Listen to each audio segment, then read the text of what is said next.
চা পাতা, হ্যাঁ, তারপর চিনি, এরপর পানি আর কালার।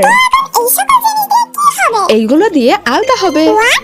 আলতা? হ্যাঁ মিমি, আলতা। আর আলতাটা বানানোর জন্য প্রথমে আমাদের চা পাতা আর চিনি পানির সঙ্গে মিশিয়ে চুলায় দিয়ে গরম করে নিতে হবে। মনে রাখতে হবে চা পাতা আর চিনির পরিমাণ যাতে সমান হয়। আর হ্যাঁ, পানি খুবই কম দিতে হবে। চা পাতা চিনি পানির সঙ্গে গরম করা হয়ে গেলে এভাবে ছাঁকনি দিয়ে ছেঁকে লাল কালার দিয়ে দিতে হবে। এরপরে রেডি হয়ে যাবে আমাদের ঘরে বানানো হোমমেড আলতা। এবার আমি আলতাটা ঠিকভাবে হয়েছে কিনা দেখার জন্য আমার হাতে লাগিয়ে দেখাচ্ছি। মাশাআল্লাহ আপু, আলতাটার কালারটা অনেক সুন্দর হচ্ছে। আলতাটার কালারটা একদম দোকানে কিনা আলতার মতো লাগছে। হ্যাঁ মিমি, এই ঘরে বানানো আলতাটা আমারও একদম দোকানে কিনা আলতার মতো লাগছে। আচ্ছা, তোমাদের চা পাতা চিনি আর কালার দিয়ে বানানো হোমমেড আলতাটা কেমন লেগেছে অবশ্যই কমেন্টে জানিও। তার সঙ্গে এটাও জানিও তোমরা কে কে আজকে আমাদের চ্যানেলটা নতুন সাবস্ক্রাইব করেছো। আর হ্যাঁ, তোমাদের নাম এবং তোমরা পরের ভিডিওতে কি বানানো দেখতে চাও সেটা জানাতে তো একদমই ভুলবে না। কিউট